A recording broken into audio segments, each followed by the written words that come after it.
Good evening to everyone. Once again, I welcome you to this episode. Now that we have come to the end of the poem, Our Casuarina Tree by Toru Dutt, we shall now discuss different other aspects of the poem, namely the form and structure of the poem, its rhyme scheme, and also its figure of speech. Now, first of all, I am coming to the figure of speech. Simile অর্থাৎ উপমা, এই কবিতাতে আমরা যদি দেখি তাহলে অনেক উপমা এখানে ব্যবহার করা হয়েছে। একদম প্রথম লাইনে কবি তরু দত্ত ব্যবহার করেছেন like a huge Python winding round and round a creeper ক্লাইম্বস। এখানে একটি প্রকাণ্ড অজগর সাপের সঙ্গে একটি লতানো গাছের সঙ্গে তুলনা করা হয়েছে এবং এই উপমাটি বা তুলনাটি লাইক কথাটা দিয়ে পরিস্ফুট করা হচ্ছে বা পরিষ্কার করে বোঝানো হচ্ছে। তাহলে সিমিলি কি, উপমা কি? সিমিলি হচ্ছে যখন দুটো dissimilar objects or things are compared with one another and the comparison is explicitly stated. পরিষ্কার করে যখন সেই তুলনাটা বুঝিয়ে বলা হয় লাইক, অ্যাজ ইত্যাদি দ্বারা, তখন তাকে সিমিলি বলে। তাহলে এখানে অজগর সাপের সঙ্গে সেই ক্রিপারের তুলনা করা হচ্ছে। Next, a grey baboon sit statue like. তারপরে কবি কি বলছেন, একটি ধূসর রঙের বড় আকারের বানর, যাকে বেবুন বলা হয়, সে স্ট্যাচুর মতো বসে আছে। তাহলে এখানে ব্যাবুনের সঙ্গে স্ট্যাচু তুলনা করা হচ্ছে এবং এই তুলনাটি লাইক দ্বারা প্রকাশ করা হচ্ছে। Next, the water lilies spring like snow enmassed. শাপলা ফুলগুলি গজিয়ে উঠেছে, দেখে মনে হচ্ছে যেন পুঞ্জীভূত বরফ। তাহলে ওয়াটার লিলির সঙ্গে স্নো দুটো ডিসিমিলার অবজেক্টস, কিন্তু এখানে এটা কম্প্যারিজন করা হচ্ছে বা তুলনা করা হচ্ছে এবং এখানে লাইক দ্বারা সেই তুলনাটি বুঝিয়ে বলা হচ্ছে। Last, what is that dirge like murmur that I hear like the sea breaking on a shingle beach, in line number 31। এখানে কবি কি বললেন?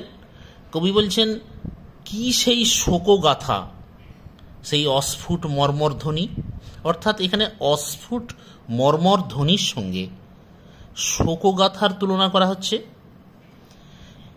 Like the sea breaking on a shingle beach, actually এখানে আরও একটি উপমা প্রয়োগ করা হয়েছে। এখানে কবি বলছেন যে গাছের যে বিলাপ, সেই বিলাপের সঙ্গে নুড়ি পাথরে যখন সমুদ্রের ঢেউ এসে আছড়ে পড়ে তখন যে শব্দটা শোনা যায়, তার সঙ্গে গাছের বিলাপের তুলনা করেছেন। তাহলে এখানে দুটো উপমা উনি ব্যবহার করেছেন। নেক্সট, এবারে আমরা মেটাফোরে আসছি। মেটাফোর কথার অর্থ হলো রূপক। মেটাফোরও কিন্তু সিমিলির মতোই তুলনা বোঝায়, কিন্তু মেটাফোরের ক্ষেত্রে এই তুলনাটা নিহিত থাকে, অর্থাৎ লাইক বা অ্যাজ ইত্যাদি দ্বারা প্রকাশ করা হয় না, তাকেই বলা হচ্ছে মেটাফোর বা রূপক। The giant wears the scarf. কবি তরু দত্ত ক্যাসুয়ারিনা ট্রি গাছ সম্পর্কে বলেছেন যে ক্যাসুয়ারিনা ট্রি গাছটির সঙ্গে জায়েন্টের তুলনা করেছেন, বিশালাকায় দৈত্যের সঙ্গে উনি তুলনা করেছেন, যে নাকি একটি স্কার্ফ বা মাফলার পরে রয়েছে। এখানে স্কার্ফের সঙ্গে কিন্তু সেই ক্রিপারটির তুলনা করা হচ্ছে, কিন্তু এই তুলনাটি নিহিত অবস্থায় আছে, লাইক বা অ্যাজ দ্বারা প্রকাশ করা হয়নি। তারপর আমরা আসছি পার্সোনিফিকেশন, মানে ব্যক্তিকরণ, অর্থাৎ কোনো ইনঅ্যানিমেট অবজেক্টস তার উপরে যখন ব্যক্তিত্ব আরোপ করা হয় বা মানবিক গুণ আরোপ করা হয়, তখন ইংরেজি সাহিত্যে যে অলঙ্কারটা ব্যবহার করা হয় সেটা হচ্ছে পার্সোনিফিকেশন। পার্সোনিফিকেশন কোনটা ব্যবহার করা হয়েছে এখানে দেখো, it is the tree's lament and eerie speech, অর্থাৎ এখানে গাছটি যেন বিলাপ করছে এবং গাছটি থেকে একটা ভুতুড়ে একটা আওয়াজ বেরিয়ে আসছে, বা অলৌকিক বা অপ্রাকৃত আওয়াজ বেরিয়ে আসছে। তাহলে এখানে গাছটির মধ্যে একটা পার্সোনাল কোয়ালিটি বা তার মধ্যে মানবিক গুণ আরোপ করা হয়েছে, তাই এটা একটা example of personification. Let us proceed. Next, অ্যালিউশন। অ্যালিউশন কথার অর্থ হলো উদ্ধৃতি বা উক্তি। উদ্ধৃতি বা উক্তি। এখানে with deathless trees like those in Borrowdale. এখানে কবি তরু দত্ত উইলিয়াম ওয়ার্ডসওয়ার্থের লেখা বিখ্যাত কবিতা ইউ ট্রিজ, সেই ইউ ট্রিজের বরোডেল নামক জায়গা, ইংল্যান্ডের একটি লেক ডিস্ট্রিক্টের একটি উপত্যকা, সেই বরোডেলের ইউ ট্রিজের সঙ্গে তিনি তার প্রিয় সেই গাছ ক্যাসুয়ারিনা ট্রি গাছটি তুলনা করেছেন, বা ক্যাসুয়ারিনা ট্রিটা বর্ণনা করতে গিয়ে তিনি সেই বরোডেলের ইউ ট্রিজের কথা তুলে ধরেছেন। কাজেই এটা একটা উদ্ধৃতি বা উক্তি। এই উদ্ধৃতি বা উক্তিকে এটা একটা ফিগার অফ স্পিচ, একে বলা হয় অ্যালিউশন। অ্যাকচুয়ালি কবি তরু দত্ত এখানে ওয়ার্ডসওয়ার্থের ইউ ট্রিজ কবিতার একটি লাইন, সেই লাইনটি হুবহু তুলে ধরেছেন বা উদ্ধৃত করেছেন। আমরা যদি শেষ লাইনটি দেখি, তাহলে আমরা কি দেখব? শেষ লাইনে দেখো, কবি বলছেন, fear, trembling, hope and death, the skeleton. তাহলে এই যে লাইনটি, অ্যান্ড টাইম দ্য শ্যাডো, এই যে লাইনটা, এটা বিখ্যাত কবিতা ইউ ট্রিজ, উইলিয়াম ওয়ার্ডসওয়ার্থের লেখা, সেটা এখানে কবি তরু দত্ত হুবহু উদ্ধৃত করেছেন। এটাকেই বলা হচ্ছে অ্যালিউশন বা উক্তি বা উদ্ধৃতি। তারপরে লাস্ট আমরা যে লাস্ট আসছি অ্যালিটারেশন। অ্যালিটারেশন মানে অনুপ্রাস। অনুপ্রাস বলতে কি বুঝি আমরা? অনুপ্রাস হচ্ছে সেম কনসোনেন্ট সাউন্ড যখন ওয়ার্ডের সামনে পরপর রিপিটেশন হবে, তাকে ইংরেজিতে বলা হয় অ্যালিটারেশন, বা বাংলায় বলা হয় অনুপ্রাস। এখানে দেখো ক সাউন্ডটা, ক্রিপার ক্লাইম্বস ইন হুজ এমব্রেসেস, এখানে ক সাউন্ডটা পরপর এসেছে, কাজে this is an example of alliteration. Next, in crimson clusters all the boughs among. In crimson clusters, ক সাউন্ডটা এখানে পরপর সেম কনসোনেন্ট সাউন্ড ইউজ হয়েছে। This is also an example of alliteration. Next, whereon all day are gathered bird and bee. Here B সাউন্ডটা পরপর ব্যবহার করা হয়েছে, bird and bee. This is also an example of alliteration. Last, with one sweet song that seems. দেখো এখানে পরপর তিনটি consonant sound ব্যবহার করা হয়েছে, সুইট, সং অ্যান্ড সিমস। সাউন্ডটা পরপর ব্যবহার করা হয়েছে, এটাও একটা অ্যালিটারেশনের উদাহরণ হতে পারে বা হবে। কাজেই ফিগার অফ স্পিচ নিয়ে আমরা আলোচনা করলাম। এবারে আমরা রাইম স্কিম সম্পর্কে, কবিতাটির মধ্যে যে রাইম স্ট্রাকচার ব্যবহার করা হয়েছে, ছন্দ মিল বা ছন্দের বিন্যাস, সেটা নিয়ে আমরা আলোচনা করি।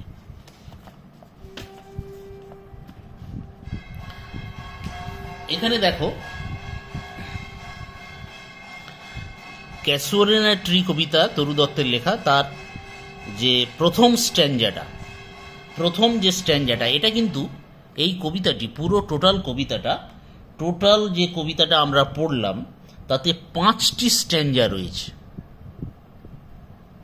এখানে প্রত্যেকটা স্ট্যাঞ্জাতে 11টি করে লাইন আছে, অর্থাৎ মোট 55 লাইনের এটা একটা কবিতা।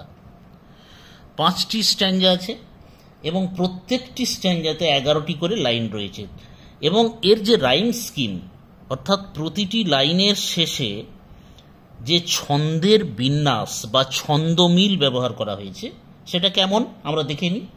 প্রথম স্ট্যাঞ্জাটা যদি আমরা স্টাডি করি তাহলে আমরা দেখে নেব যে কিভাবে এই রাইম স্ট্রাকচারটি ব্যবহার করা হয়েছে। দেখো, like a huge Python winding round and round, এখানে শেষ যে ওয়ার্ডটা রাউন্ড, এখানে এই রাউন্ড কথাটা, এটাকে যদি আমরা এ অ্যালফাবেট দিয়ে ডিনোট করি, নেক্সট লাইনে এসো, ডিপ উইথ স্কার্স, তাহলে স্কার্স আর রাউন্ডের সঙ্গে ছন্দ মিল হচ্ছে না, বেমানান হচ্ছে, তাহলে এটা আমরা আলাদা অ্যালফাবেট দিয়ে ডিনোট করলাম, আমরা এটাকে বি দিলাম। আবার থার্ড লাইনে এসো, very summit near the stars, তাহলে স্কার্স আর স্টার্স, স্কার্স আর স্টার্স দুটোর মধ্যে ছন্দ মিল আছে, তাহলে সেম অ্যালফাবেট বিটা এখানে আমরা বসাবো, তাহলে এ বি বি। আবার যদি আমরা এখানে বাউন্ড, লাস্ট ওয়ার্ডটা হচ্ছে বাউন্ড, প্রোনাউন্সিয়েশনটা বাউন্ড হবে, তাহলে এখানে এই bound and round, first line and fourth line similarity রয়েছে বা সাদৃশ্য রয়েছে, তাহলে এটাকেও আমরা এ বলতে পারি, রাউন্ড অ্যান্ড বাউন্ড। তাহলে টোটাল 4টে লাইনের ছন্দের বিন্যাসটা কেমন হলো, এ বি বি এ। নেক্সট আমরা চলে যাই পরের যে 4টে লাইন, গ্যালান্টলি। গ্যালান্টলির সঙ্গে তোমরা দেখো এর আগের 4টে লাইনের কোনোটাই মিল হচ্ছে না, গ্যালান্টলি, সেই জন্য এখানে এইটাকে আমরা আলাদা একটা অ্যালফাবেট দিয়ে ডিনোট করলাম, এটাকে যেহেতু এ বি হয়ে গেছে সেখানে আমরা সি দিলাম। তারপরের লাইনে এসো, ফ্লাওয়ার্স আর হাং, হাংয়ের সঙ্গে গ্যালান্টলি মিলছে না বা তার আগেরগুলো কোনোটাই মিলছে না, সেই জন্য এটাকে আমরা একটা আলাদা অ্যালফাবেট দিয়ে আমরা ডিনোট করলাম, দিলাম ডি। পরের লাইনে এসো, অ্যামাং, তাহলে হাং আর অ্যামাং এই দুটো ওয়ার্ডের মধ্যে ছন্দ মিল আছে, তাহলে হাং আর অ্যামাং, এটা যদি ডি হয় এটাও আমরা ডি লিখলাম। তারপরে এসো বি, এখন বি আর গ্যালান্টলি আর বি, লি আর বি এই দুটোর মধ্যে একটা মিল পাচ্ছি, এটাকে যদি সি দিই তাহলে এটাকে আমরা সি দিয়ে ডিনোট করতে পারি, তাহলে সি ডি ডি সি।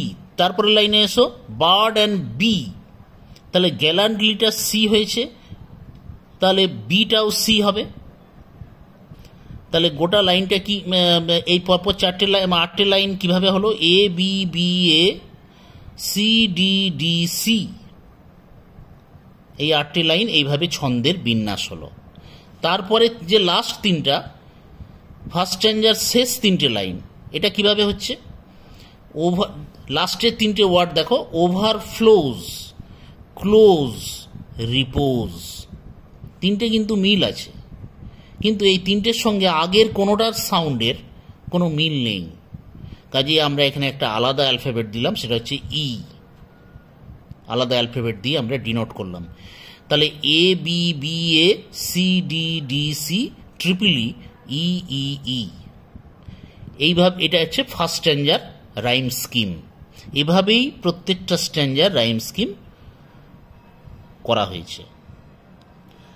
আচ্ছা, তাহলে আমরা রাইম স্কিম নিয়ে আলোচনা করলাম, ফিগার অফ স্পিচ আমরা আগেই বললাম, এবারে হলো ফর্ম অ্যান্ড স্ট্রাকচার।